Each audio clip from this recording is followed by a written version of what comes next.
Get ready for the world's greatest Arsenal podcast. Welcome to another podcast by Guns and Yellow Ribbons. Enjoy the show.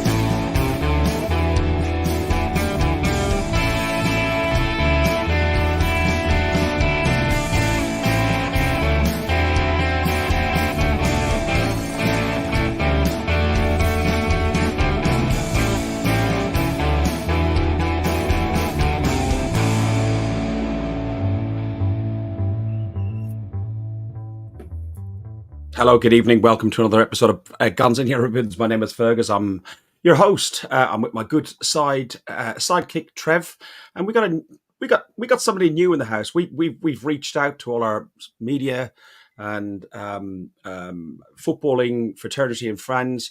We've got the one, the only Jamie O'Hara stepping in for stepping in. It's your fault, actually. It's your fault. Stepping in for Dan, who's snowed at work, and Alex, who's just cramming for his finals. So, Jamie, welcome to, Dale, welcome to the show. How are you, mate? Yeah, not bad, thanks, mate. Looking forward to a week ahead with no drinking and lots of early nights. So it's been a busy old week. Intention. That was my intention. I saw you on yesterday pre the game, and we only had a couple of beers because I was like nursing my health and everything else. But Jesus, what a day I've had today! I've cracked open one of these. My plate for my dinner is just there. It's just been I literally got in about half hour ago. Unreal. Well, it's good to have you on, mate. We're going to talk about the PSV game. We're also going to talk about the Brighton game. We're also going to talk about the Champions League draw, and we're going to Portugal for my birthday Bino. So I'm really looking forward to that. Trev, you okay, mate? Yeah, I'm fine, thank you. You people watching at the moment, you don't know how lucky you are. I've just had to sit and watch Fergus eat his dinner. It was not a pleasant sight, let me tell you. Look at him. He's sucking the meat out of his tongue now, but it was hitting the screen when he was eating it. It was disgusting. I don't know. Just wipe the camera there. Yeah, I'm feeling all right, thank you, Ferg. Had a good away trip last week. Couldn't go to the game yesterday, but so be it. Yeah, looking forward to this, mate. And obviously, wonderful having my mate from the last trip, Dal on. It's going to be a good show, hopefully. Yeah. Before we start, a shout out to Sophie from the Highbury squad. Sophie, I know you're going through a tough old time at the minute. Probably not watching this now, but we just wanted to make sure that you know that we are thinking of you and our hearts are with you. So just keep in there, and you know who your mates are. Give us a ring anytime. Absolutely, Sophie. Absolutely, sweetheart. PSV, much change signed to the squad we held a draw to in the final match. A much change side for Arsenal, but we had, I think it was 8 changes we made in that side for PSV. It was a bit of it was billed as a dead rubber of a game. Both sides had qualified. PSV were guaranteed second place, and Arsenal were guaranteed first place. We'll talk about the lineups and the squad, but listen, you two were out there. Let's talk a bit more about, well, Dale, it was your first European away trip. What was it like? Remember, the wife is watching. What goes on tour stays on tour. Exactly that. No, it was fantastic. I mean, Eindhoven itself, there's not really much going on there, truth be told. Even when you Google things to do in Eindhoven, it comes back and says, computer says no. So it was just about experiencing like the atmosphere and getting involved with the Arsenal fans.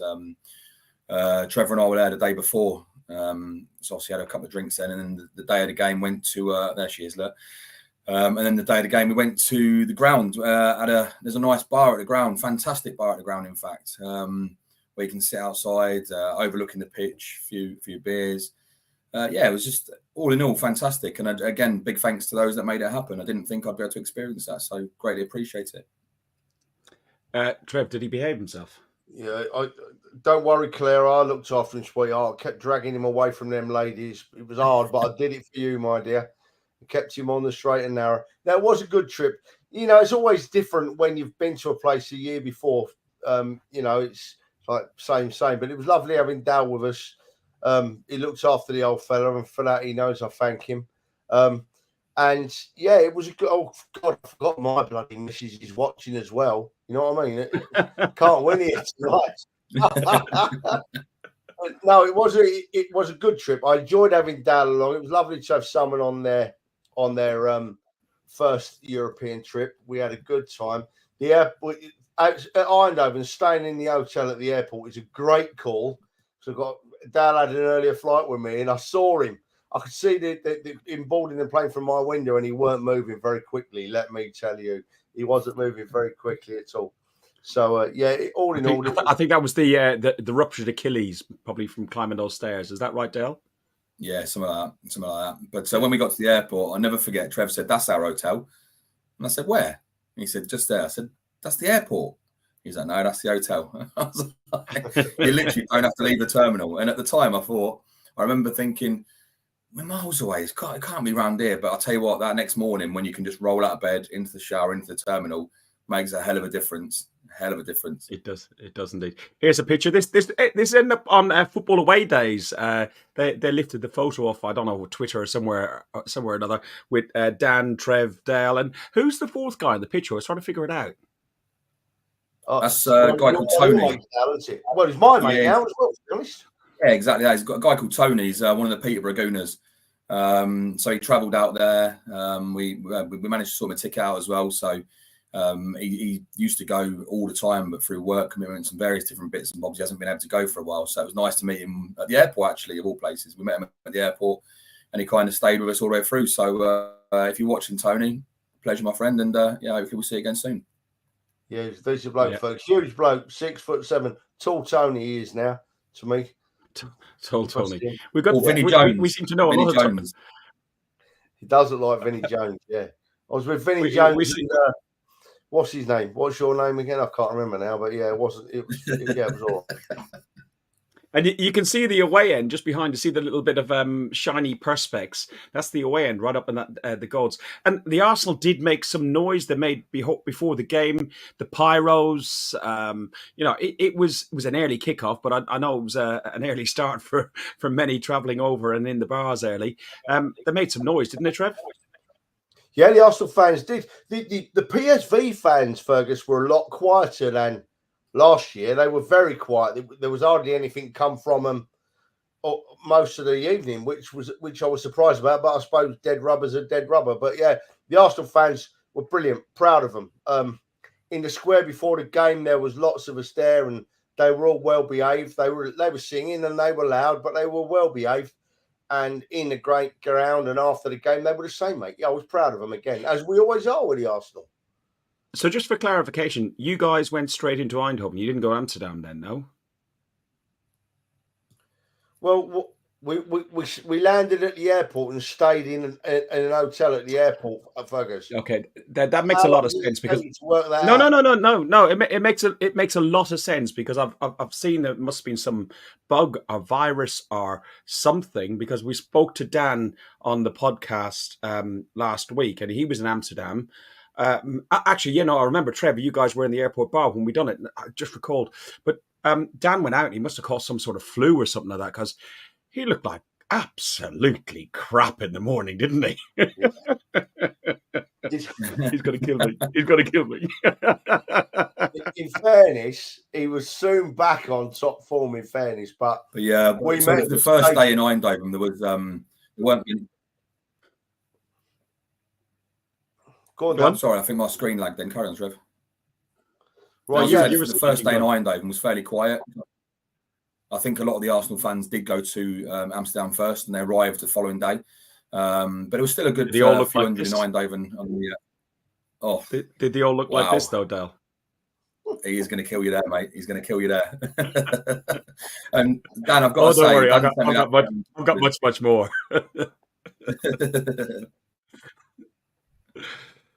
Listen, he had a much-named side with some academy players. Let's talk about the game itself. So, 3 academy youngsters were on the bench: Souza, Walters, and Nyanweri. None eventually got a game because of the way the game panned out. Now, talking about the game, I know it's a bit sketchy at times because where you are on the location and it's a long day and everything else, but Trevor, I suppose to go to you, talk about the game, especially leading up to the goal, because Eddie was who scored the first goal and fired us ahead on the 42nd minute, but it was quite a hard slog. PSV actually came out and gave us a game, didn't they? Yeah, they absolutely did. I was so pleased to see all those changes, but I was also pleased to see that we still had Saliba and Gabriel at the back in control, because as long as you got them two together at the back, you're always it's a steadying influence on the whole side, you know. So yeah, people are forgetting PSV haven't been beaten at home, I don't think, all season in their league. 15 games and 10 points clear. Yeah, 10 points clear at the top, and our basically reserve side with our two first-team centre-backs went there and could easily have won the game. It was a pleasure to watch. I was very pleased with the performance, Fergus. It was nip and tuck, and then we scored, didn't we, just before half-time. Eddie took his goal well, and it was good. Yeah, I was very happy with the way we played, mate. Just for the benefit of the people listening on audio, the lineup was Ramsdale, Cedric, Saliba, Gabriel, Kivior, Jorginho was captain, El Neni, Havertz, Trossard, Nketiah, Nelson. Eddie, as you said, a 42nd minute put us ahead just before half time. And, you know, we'd been under significant pressure, as I said beforehand. But a player that stood out for me, Del, was Bakayoko, is it? Young lad. Did you watch him? I know there's a lot of Premier League teams looking at him. Or have you watched it since?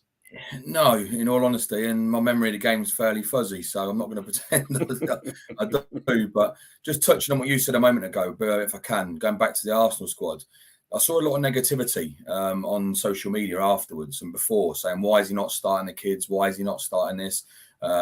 It's a dead rubber. And all they're right, they're correct. But at the same time, you've got to play those fringe players like El Neni and Cedric, especially when we're looking to ship them out, right? What you don't want to do is you don't want to be sitting on the bench just dropping in value. If they go out there and have a good performance, one, it gives them some value.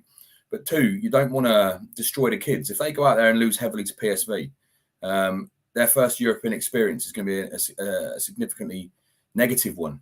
And I think it's the right call by Arteta. So I just wanted to kind of address that, because I did see a lot of comments on social media about why we're not starting the likes of Nweri and a few others as well. There was the young right back.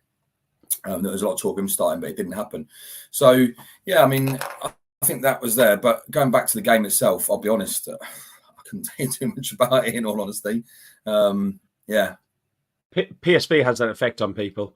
I don't recall. I recall more the day than anything else, especially that bar, which is the coolest place ever. And then I just remember it just coming down to a crashing fall down the stairs. I think Dal's problem was the fact that he kept eating these chocolate brownies. He said, "Oh, I like these. They're making me feel good, right?" Oh, sorry, I forgot you, Mrs. was watching now. Oh, Jesus. I did hear you a bit of it. I did hear you a bit of a chocoholic, actually. Yeah.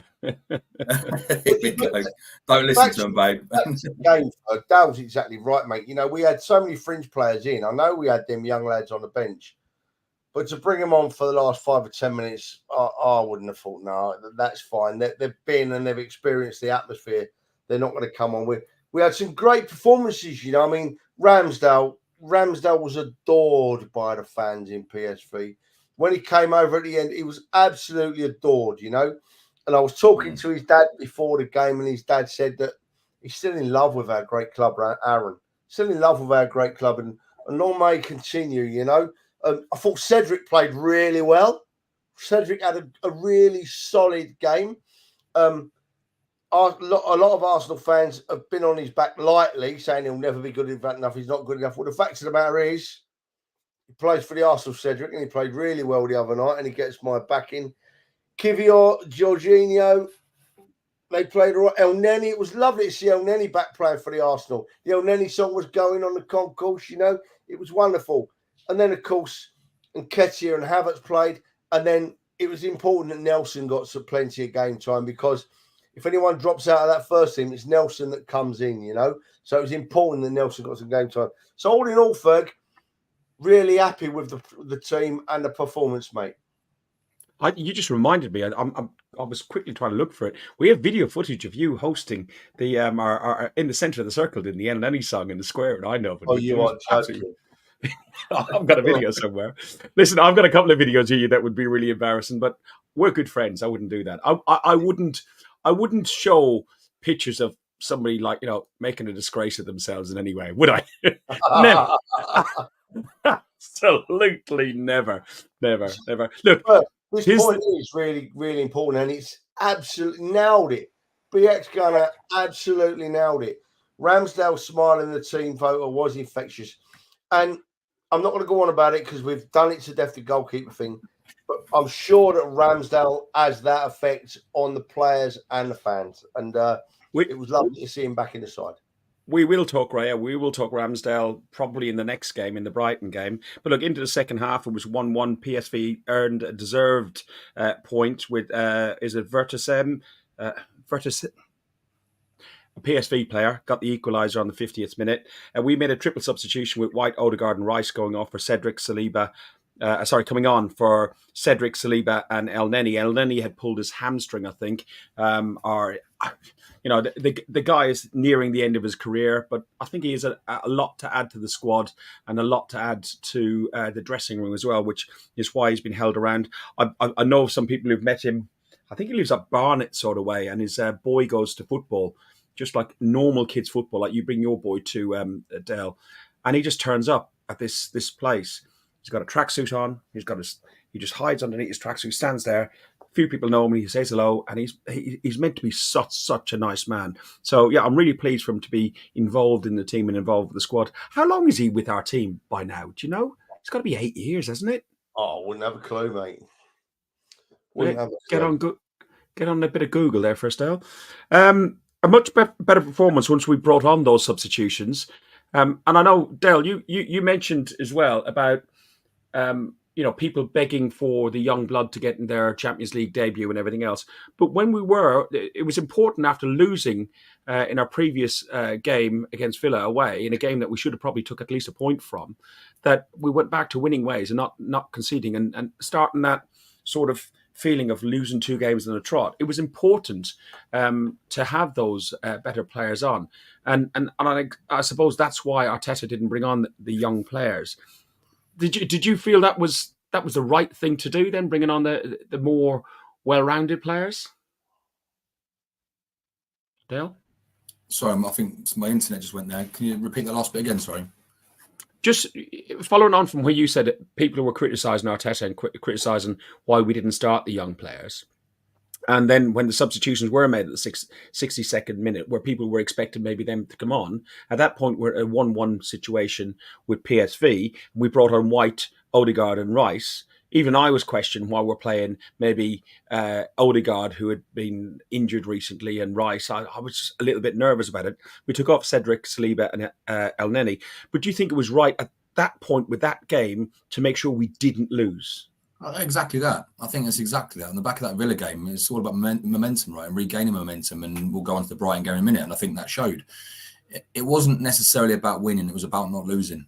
I do think potentially there was an argument at a later date for some of these younger lads to come on. So I don't know if you can hear me or not still. You can hear we can hear you still, but your camera's just gone. Just carry on talking. Here we go. Yeah.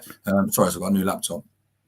I do think it's important for these young lads to get a game. I do think people like Nueri, who have been near the first team fold already, potentially should have got, exactly like the comment just says there. I think there's potential argument for the last 5-10 minutes there at least. But no, I think I wouldn't question some of the substitutes. I wouldn't at all. I was a bit puzzled though. Did I see right? Did Rice slot in at the back? Yeah, he did. Yeah, played centre half. Yeah, he did, didn't he? Yeah. I was a little bit confused about that at the time. I thought, is it because I've had a few too many shandies, or did he really play at the back? But I was a bit confused about that one. Yeah, you see, the thing is, right? If it's 1-1 in a game we don't want to lose, and Leanne's exactly right what she says there, monetary stuff comes into it. But if Arteta would have brought the 3 or 4 youngsters on for the last 10 minutes and we'd have ended up losing the game, it wouldn't have mattered in any way, shape or form, but the fans would have been on his back saying, well, why did you bring the youngsters on, So he was in a bit of a lose-lose. He did nothing wrong. We did all right. By the way, El Neni joined Arsenal in 2016, Fergus. But he had a season on loan at Besiktas, didn't he? Mm-hmm. Yeah. So both sides had good chances later on in the second half. Sabari hit the near post. and Till had a shot across the face of goal late on. But then we also had a decent shot with Kivior heading home, beating the keeper. But it was ruled out offside for Gabriel. Now, I don't have any video footage. I didn't have the time to prep for that, or stills of it. But do you recall, Trev, the offside decision that was given against Gabriel? No, I don't. Okay, To be we'll honest move on. with you, it's a bit, you know what it's like when you're there, mate. Yeah, you know, yeah. I don't, to be Yeah. honest, I don't recall it at all. So just have to go with the flow. I think is this. No, that's Gabriel actual goal. So Gabriel eventually gets the goal. No, it's a late chance for Trossard. What are you talking about, man? You We drew carry on. 1-1, and Ketia scored. Gabriel. So that. Yeah. I know, mate. It's been a long day. That is the chance that we're talking about, where Gabriel was deemed offside. It's not the best photograph, but I just don't understand it. Look, listen, ESR on for Havertz. He got a few minutes, and you talked about Nwaneri, Dale. I think I'd rather have ESR getting the minutes than an academy player at this moment in time, because I really want ESR to try and make it this season if he can crack it. Because if not, I think he will have to sadly move on. I think it's important to mention there as well is that Arteta recently praised Smith Rowe about his professionalism, how he's come through hard times, and he's coming out a stronger person on the back of it. So I do see him being involved more in the first team squad. And you saw the reception he got, especially on Saturday when he came on. It was electric. The crowd chanting and cheering his name. It was brilliant to see. And I was really sad to think that he was potentially going out the door. But he seems to be kind of getting his way back in the first team fold. So I think it's important that he does get those minutes in. Listen, we stopped at the rot of our recent poor history. We've failed to win in our past 4 European trips to Dutch sides since our victory in Ajax in 2025 against it was the last time we won in Holland. So it was good not. Come on, man. Come on, 2005. Oh, I'll just leave now, shall I? 2005. So, listen, a question to Alex, but in the group before we knew that he was going to be tied up and stuff like that. How did you rate our group performance overall? Like, we finished top of the group, we lost in Lons, and we drew in Holland. Dale, how did you rate our overall performance? Our home form was outstanding. Dale? Sorry, yeah. I'm having some serious computer issues here, guys. I might have to drop back off and join okay. on my laptop at the moment. Yeah, but, I can answer that, though. I can answer that. Don't worry about it. You want to try that, Dale, while you do it, while he answers it? Yeah. I don't know. Yeah. I thought that overall our group performance for a club that's not played in the Champions League and a lot of players that haven't played in the Champions League was superb, Fergus, to be honest. I really did think it was superb. The defeat in Lons I put down to experience and of a big vociferous crowd, because the Lons crowd were amazing. I think that just caught us on the op. We weren't ready for it. The performance in Seville, apart from the last 5 minutes when we came under extreme pressure, which you're going to do in Seville, was absolutely fantastic. And I thought that for a dead rubber in Eindhoven, not only did we play well and secure a point that we didn't really need, we did everything else right that we've just discussed. We played the right players. I'd forgotten about Smith Rowe, actually. It was lovely to see Smith Rowe get time out in Eindhoven. And also, yesterday, it was nice to see Smith Rowe get a bit of time. Yeah. So overall, couldn't have wished for better in the group, Fergus. Very happy, ready for the next round. Lots more experience behind us. Yeah, I'm ready to go again, and I'm you know, a few people have said it, and I absolutely agree. On our day in the Champions League, we fear no one. We fear absolutely no one, and I say that not just about the Champions League. Like, it may come back and haunt me, but after the game yesterday, I watched Liverpool-Manchester United, and I put it on Twitter, and I have absolutely no fear of going to Liverpool next weekend. Firstly, because our players are better when they play well, and certainly our fans are better when they're loud. So I'm so happy with the way our team's going. The squad, we're on our way. We are on the way up still, and we're winning these games and still not firing on all cylinders. I don't think so. Fergus, what more can they do for us fans? It's brilliant. Del, what did you make of our group performance? And I know I said to you before, like, we lost away at Lens, and we drew in Eindhoven. But added on top of that, do you think we're a little bit fortuitous with the group that we got? Maybe, but you can only beat what's put in front of you, right? And at the start of the competition, if you'd have said we'd have finished top of the group, everyone would have took it. What happens in between is kind of irrelevant to an extent. We had some fantastic performances. You look at the PSV home fixture, for example, the 4-0. That was one of the best European performances we've seen for years. And let's not forget, that is a very, very good PSV side, as we touched on earlier on. So, yeah, I mean, all in all, I mean, I was very happy. Could we have got a tougher group? Yeah, of course we can. But that's what the whole seeding's all about. So you earn the right to get into that position, right? It wasn't by luck. We earned the right to be in the seeding pot we were in. Then we got the draw. Yeah, go on, mate. I've got a date in my diary, right? I'm not sure. What are you doing on February the 21st, mate? Let's have a look. Check on here. Yeah, I think I might be busy. I might be drinking lots of beer in Portugal. Oh, I'll tell you what. Can I cancel my plans? What are you doing? I'm cancelling my plans and coming to Portugal, mate. Dale, fancy it?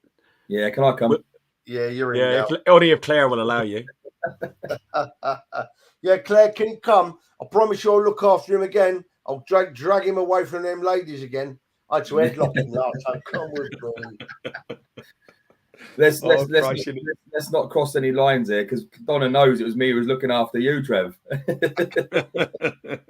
different ways, we will get into it. Listen, what we're on about that. So May 21st, February 21st, May 21st, February 21st, we are away to Porto in Porto. Then there's Napoli, Barcelona, PSG versus Real Sociedad, Inter Milan versus Atletico Madrid, Eindhoven versus Dortmund, Lazio, Bayern Munich, Copenhagen, Man City, ouch, Leipzig, Real Madrid, even more ouch. What do you think of that draw, Trev? Mate, do you know what? We were first out. This is how much I was concerned about other teams. We were the first team out of the hat today, first team drawn. I turned it off. I didn't care. Didn't want to know about other teams, mate. Wow. But you put that list up then, and it just confirms what I've been thinking to myself, There's no one I fear there.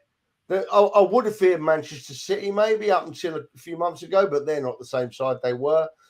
Bayern Munich, you keep Kane quiet and you beat them like that. They got beaten 4-0, 4-1, 5-1 last week. There's nothing there, mate.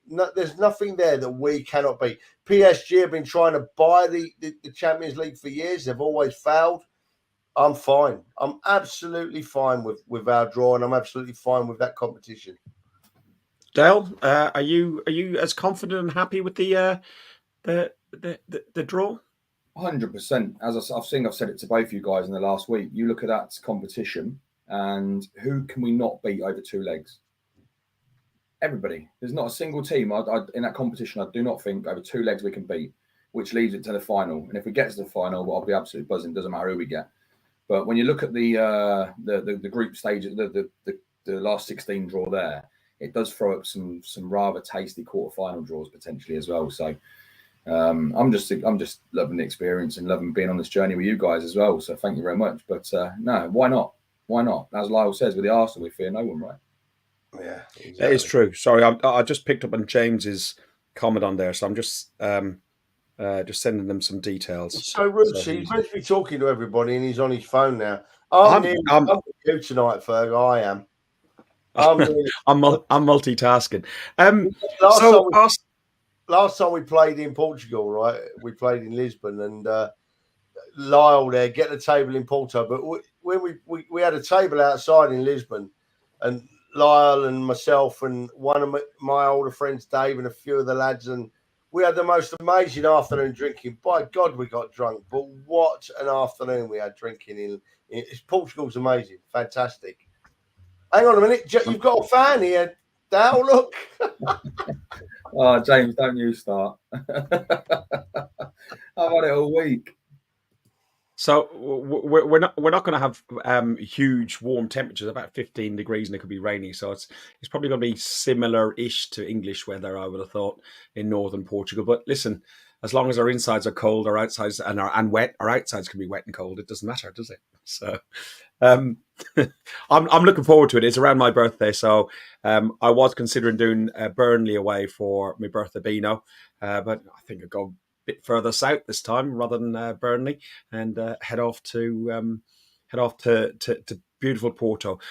Brighton. Arsenal were unbeaten for the last 12 home games in all competitions since losing to Brighton in May. And we won 10 and drew 10. Brighton had won each of the past 3 visits to the Emirates, including a 3-1 victory in the EFL Cup last season. They'd scored in each of the past 32 top flight games, which was the longest streak in their league history. All of that changed on that game. They didn't score against us. They didn't beat us, and we beat them. We kept a clean sheet. Let's talk about the game. The lineup's unchanged, starting lineup for the first time this season in the Premier League. Dale, talk to me about the lineup. We had Raya, White, Saliba, Gabriel, Zinchenko, Rice, Havertz, Odegaard, Saka, Martinelli and Jesus. I think it's exactly what you'd have probably predicted at the start of the game. I don't think there's any surprises whatsoever in there. There's always going to be the debate at the moment over Ramsdale and Raya, and I'm probably bored to tears to talk about that as what you guys are. And every game, the issue you've got now is one pass out of place or something going wrong, and people are going to say, why is Raya in over Ramsdale? The reality is, though, as far as the selection goes, that's exactly what was expected, I think, of that game there. We just had to turn up. Let's not hide behind the fact our recent record against Brighton has been poor. It's been very, very poor, in fact. I think we've won 1 out of the last 5 or 6, including a couple of losses on the bounce. Yeah, so it was important. It was an important game to get the selection right, for the players to understand how important it was as well, and go from there. So, yeah, I'm nothing surprising about our lineup at all.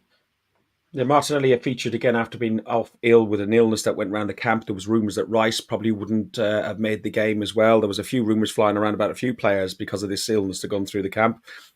Lewis Skelly, he got called up for his first Premier League call-up, Trevor. Nice to see another academy player being brought through by Arteta. And obviously Jorginho was out because he had a foot problem. Yeah, he keeps. What did you make? Go on. Go on.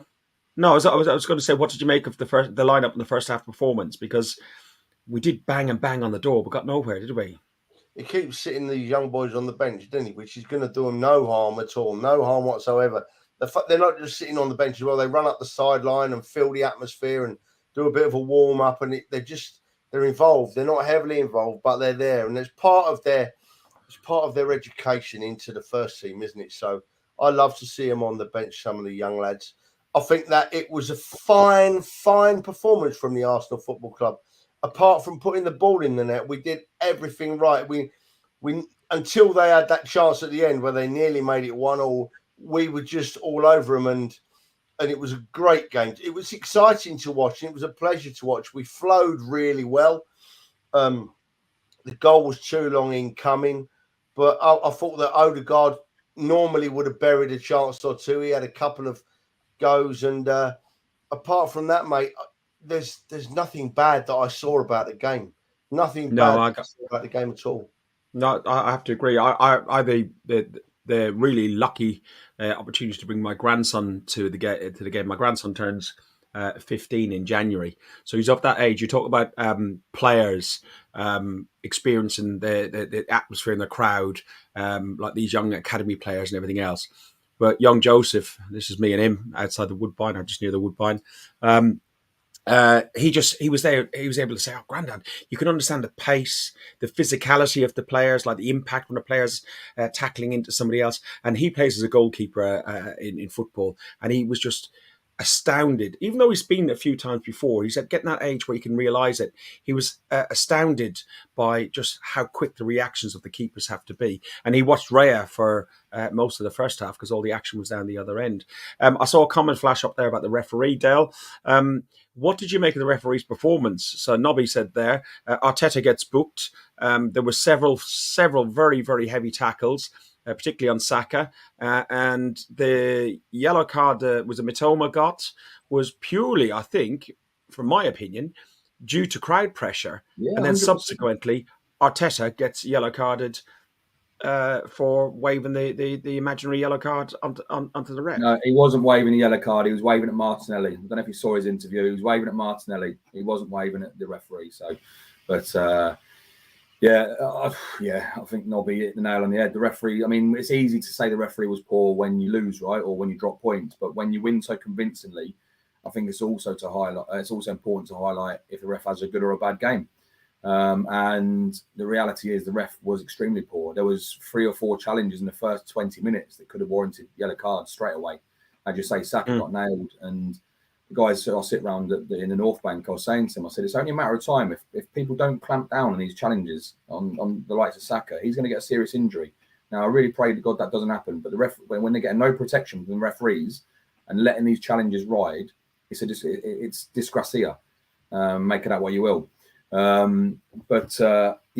think Nobby hit the nail on the head. I think it was absolutely terrible from the referee. I thought it was poor, very, very poor. It was almost like he was out of his depth in that game. Embarazosa. There you go. Look, Arsenal under-21s are in action now against Sunderland. That's why I keep going like that, mate. I've got it on in the telly in the background. Just watching it now. Arsenal under-21s have drawn. Oh, Sunderland have just scored. They're beating Arsenal under-21s 1-0. They've just scored. I might turn it off again now. All right, okay. So 53 minutes in, Saka puts in a beautiful corner, a set piece, and on the back post, who's there? Only Gabriel Jesus. What a sweet header that was, Trev. Yeah, he was in the right place, right time. He just skimmed off the top of the Brighton defender's head, didn't it? And he put it away nicely, very nicely indeed. So pleased to see him score because we've all said that he needs to score more goals. So every goal he scores from me is a bonus, and it was it was great to see. Well, it was great to see anyone score, to be honest, because we should have been winning. We were so good, and so in it went, and then we seemed. I don't know what happened then. We just seemed for short periods to drop off a little bit, and Brighton got the odd chance, didn't they? Which they hadn't done up to that point. But thankfully, we were okay. And don't forget that Brighton side are a very, very good team we've beaten, right? Yeah, they are an exceptionally good team who, on their day, are capable of beating anybody in our league, mate. Oh, by the way, hi Louis, how you doing, mate? I've seen your comment. I'll get your dad to buy you nice presents, mate, next time we go away. Just to put some context on that comment as well. So, Trevor's biggest fan is my youngest, Louis. When we was at the airport hotel at Stansted, Louis said, "Can I speak to Trevor?" So we FaceTime Louis, got him out of bed just so he could say hello to Trev. Can I clarify? Is that Louis who ended up getting a similar top to yours and about half a dozen bottles of Prime because of Trev? Yeah. Every time I bring him, yeah. Yeah. Of course he likes Trev. Your wallet doesn't. Yeah, exactly. Listen, the first shot on target by Brighton wasn't until the 61st minute. It did really come to just sit back on the ball, and you could see them sitting back, Del, right through till probably that 60 minutes. But even then, they sat back further. It was the last 15 minutes. They really tried to make some impact. Yeah, I don't think it was them sitting back. I think it was us with a high press. We pressed extremely well in that game, literally from the first minute. Do you not think that they allowed us to press a little bit more? I don't think they had a choice.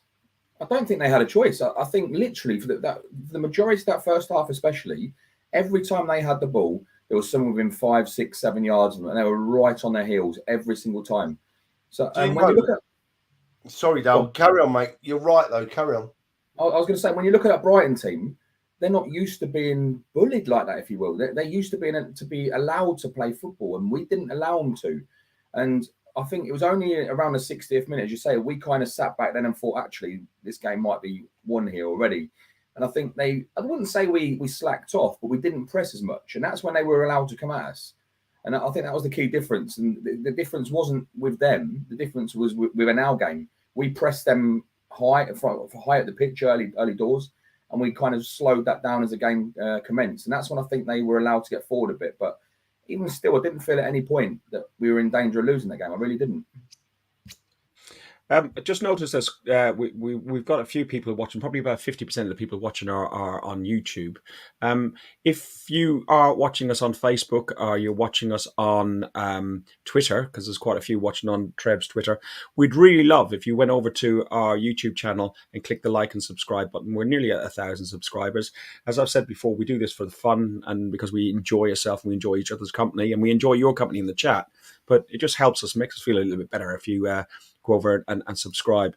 87 minutes, I think it was, before they hit the side netting. And I must admit, from my end where we are, I thought they scored on that just before the final whistle, and I thought, oh Christ, that it was. I think no, it was about 85 minutes, wasn't it? Trev, what did you feel that they had scored at that point? I thought it was a poor miss. It was a very poor miss. He should have put the ball in the back of the net. Breathed a massive sigh of relief. I breathed an absolutely massive sigh of relief, and it did seem to just pick us up again, and we went down the other end of the score, didn't we? But yeah, they were. He should have done much better, that lad. It was a clear chance. But just going back to what Dal said, Ferg, it's interesting because I made a comparison with the way Brighton performed against us yesterday with the way Wenger tried to play at the end of his career with the Arsenal. I think that someone in the Arsenal had done some homework on what Brighton wanted to do, play out from defence, and probably realised that they didn't have a plan B and decided to press high and fast. It wasn't just a high press, it was a fast press. And that used to happen to Wenger. We tried to play it from the back under the end of Wenger's reign, and we couldn't do it. Teams worked us out that we didn't have the skill in our defence to do it if they pressed us quickly. And that's what Arsenal did to Brighton. Undoubtedly, someone had done their homework. I was so surprised that Brighton didn't go to the long ball for the last 20 minutes of the game and just take a bit of pressure off if they could. But they didn't, and it played into our hands again with our second goal, didn't it, mate? It did. And can I just touch on that? Go on. One of the things I did notice in that game as well, and they did when they did try and play that long ball every time, there was one man every single time mopping up. Not a single thing got past him, and he was absolutely world class. And for years, I know we keep talking about him for years. My West Ham friend was saying how good he is, right? I didn't realise just how good he is, but Declan Rice, his performance on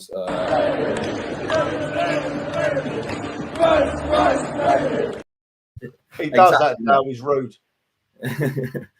But honestly, the more you watch him, the more you think, what a bargain! £100 million at the time, it could have gone anyway. But my God, he's worth 150 million, let alone 100 you know what? There's a song about Havertz, which is 60 million down the drain. Kai Havertz scored again. Nobody, but a few West Ham fans complain about the money or talk about the money played for Declan Rice. I would pay, and well, it's not my money, but I'd pay another 100 million for the guy because he is not anywhere near his best. Trev, is he? Oh, listen, Declan Rice is head and shoulders above anything we've had or anything in our league currently. I think he really is a very, very special young player. Not a penny was wasted in buying him, and that clearly shows. And with our record in the last few years of spending lots of money and not getting much of a return for it, it not only does it show that we've got a player that's worth the money, it shows that we're working right behind the scenes. Yeah, people are working right behind the scenes and they're finding the players we want. Declan Rice, he will turn out to be spoken of in the same breath as Patrick Vieira. He really, really will. I've no doubt about it. It's the start of something big. We want to win a couple of trophies in the next 2 or 3 years, hopefully, and then we'll start talking about this current crop of players.